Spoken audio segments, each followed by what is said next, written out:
A'udzu billahi minasyaitonir rajim. Bismillahirrahmanirrahim.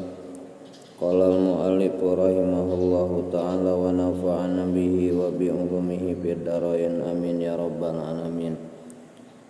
Bismillahirrahmanirrahim. Faslun utawi iki iku pasal ing dalem mertelaaken ab'adu sholati utawi pira-pira sunnat ab'ad sholat iku sab'atun pitu. At-tasyahudul awalu sawiyi tasyahud kang awal wa qu'uduhu lan lungguh tasyahud awal wa sholatu lan maca shalawat ala nabi ingatase kangjeng nabi sallallahu alaihi wasallam fihi ing dalam tasyahud awal.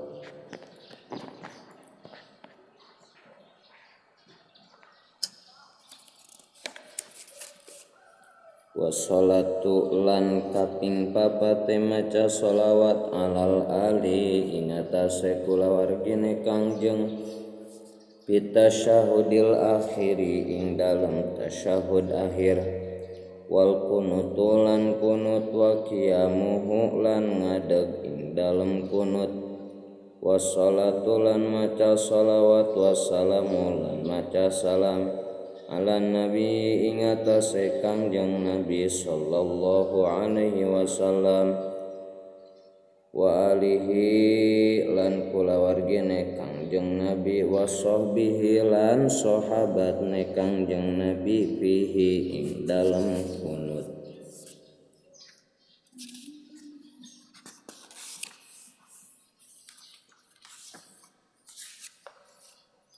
Bismillahirrahmanirrahim.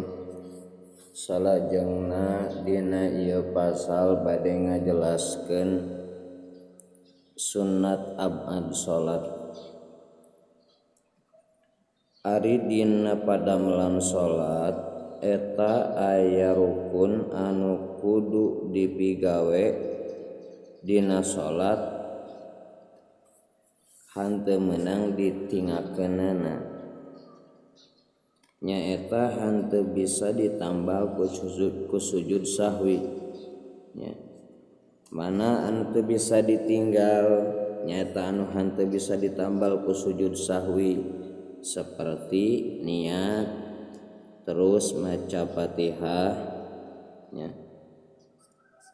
Oge aya anu sunat nyaeta anu salian rukun.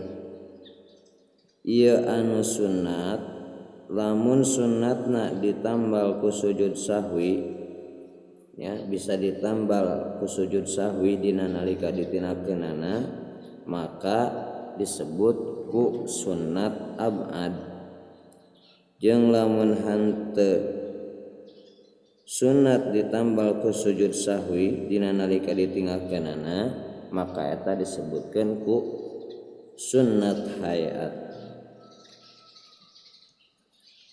Sedengkeun ari sunnat ab'ad lamun ditafsil atawa diperinci ieu aya 7. Enten sunnat ab'ad salat teh lamun diperinci ieu aya 7. Mana anu 7 teh hiji tasyahud awal tina satiap-tiap 2 rakaat tina salat anu 3 rakaat atawa 4 rakaat. Jadi sunnat ab'ad anu kahiji teh nyaeta tasyahud awal dina setiap 2 rakaat tina salat anu bangsa 3 rakaat atawa 4 rakaat. Ieu diterangkeun dina Sahih Imam Muslim wa kana yaqulu fi kulli rakaataini at-tahiyata. Kangjeng Nabi sok ngaos tahiyat dina setiap 2 rakaat.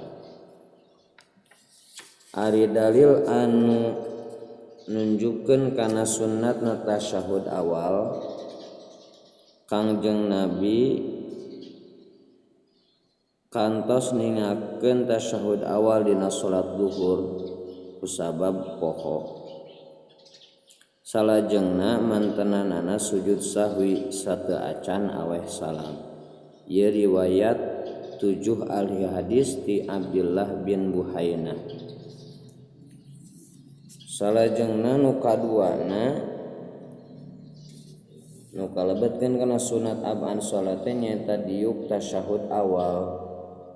Diriwayatkeun ti Abi Humaid As-Sa'idi, fa idza jalasa fi raq'ataini jalasa ala rijlihil yusra, di mana Kangjeng Nabi calik dina 2 rakaat anjeunna calik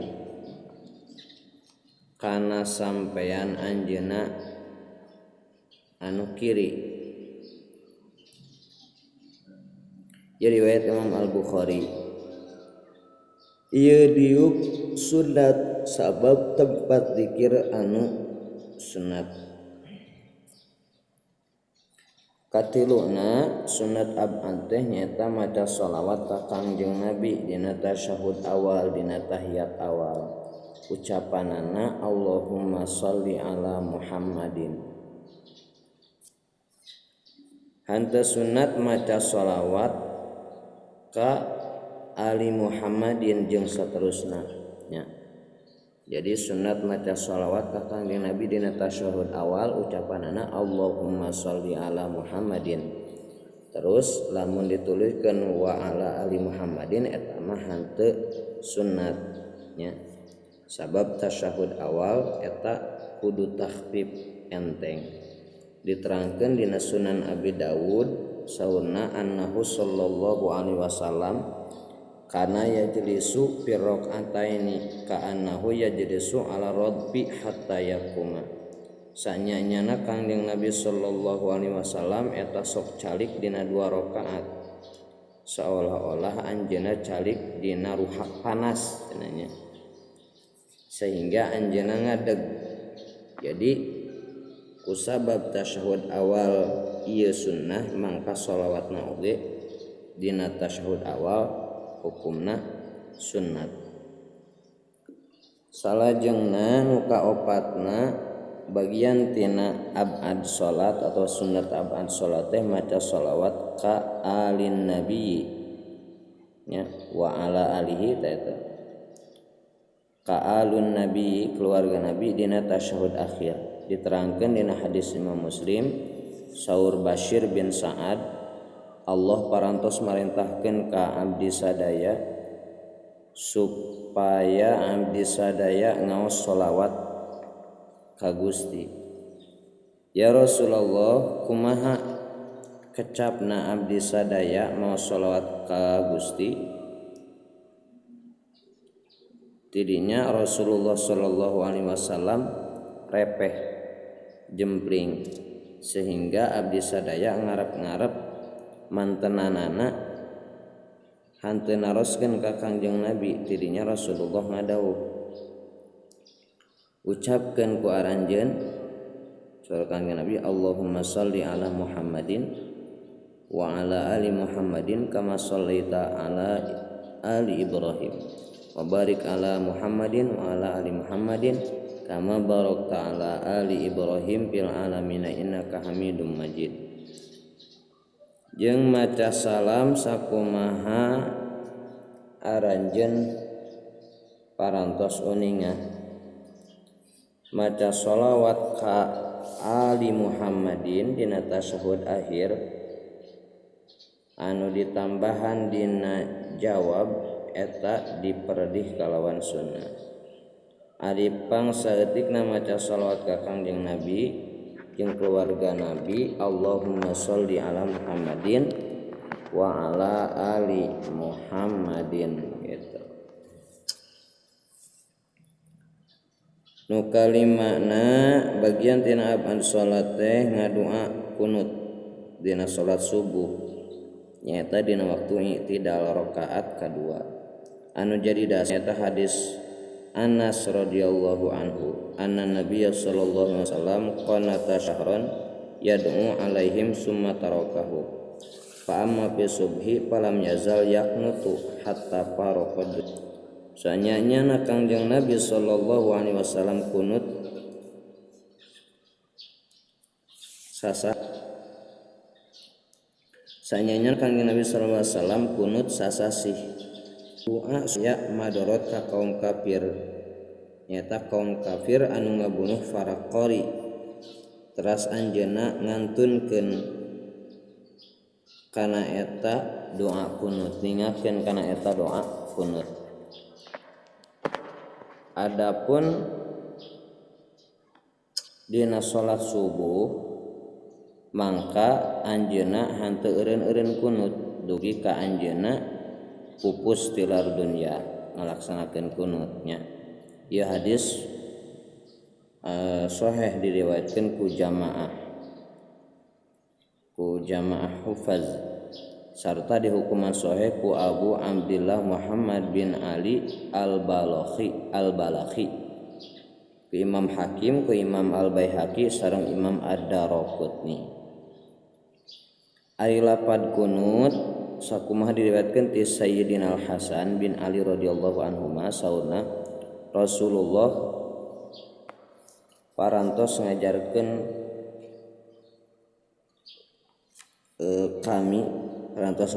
kaula sababaraha kalimat anu ku kaula diucapkeun dina kunut witir. Ieu dina riwayat Imam Ibnu Abbas dina kunut dina salat subuh.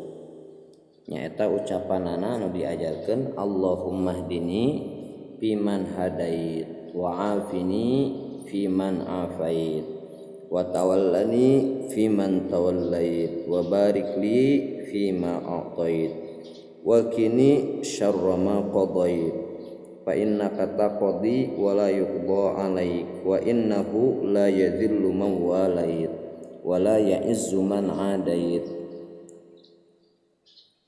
tabarakta rabbana wa ta'alait wa sallallahu 'alan nabi Muhammadin sapertos kitu nya.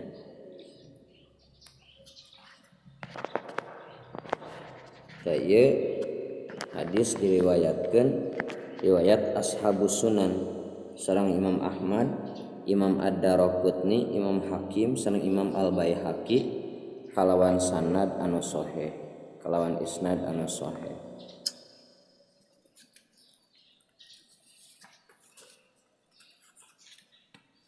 Salajengna bagian tina sunat abad anu nomer kagenepna nyaeta nangtung dina kunut. Ieu nangtung sunat sabab tempat dzikir anu sunat. Diriwayatkeun ti Anas saenyana Rasulullah sallallahu alaihi wasallam sok ngadawuhkeun dina salat fajar saatos Rabbana lakal hamdu dina rakaat anu akhir. Rabbana lakal hamdu dina rakaat salat anu akhir. Nyata ngadawamkeun Allahumma anjil walida benal walidi wassalamata bena Hisyam. Riwayat Imam Al-Bukhari Muslim sareng Imam Abu Dawud. Ari ieu hadis netepkeun waktuna sareng tempatna kunut nyaeta dina rakaat anu akhir dina waktu i'tidal saatos ruku. Oge sunat kunut nazilah. Sunat kunut nazilah. Nu katujuhna bagian tina aban salat teh maca shalawat sareng salam ka Kangjeng Nabi, ka keluarga Nabi sareng ka sahabat Nabi. Utamana maca shalawatna ka Kangjeng Nabi, ka keluarga Nabi sareng ka sahabat Nabi ucapanana wa sallallahu ala nabi Muhammadi wa ala alihi wa sahbihi wasallam. Salajengna imam kunutna nyaeta ku lapad jama nya nunjukkeun kana jama. Mana contona Allahumma hdina fiman hadait. Lamun salat namun farid Allahumma hdini karena berjamaah maka imam macana Allahumma hdina fiman hadait wa afina fiman afait wa tawallana fiman tawallait wa barik lana fima a'tait wa qina syarra ma qadait sareng saterusna. Makmum dina doa kunut sunat maca amin. anu sunnat dina salat salian anu 7 sunnat ab'ad tadi nyaeta sunnat hayat nya. Jadi salian anu 7 nu tadi nu metos disebatan nyaeta sunnat ab'ad, maka sunnat dina salat teh aya oge sunnat hayat. Mana sunnat hayat seperti contoh ngangkatkeun 2 panangan dina takbiratul ihram dina nalika ruku, teras nalika cengkat dina ruku, sareng nalika cengkat dina tasyahud awal. Oge nyimpen leungeun katuhu, luhureun leungeun kenca, disimpen dina hanapeun dada.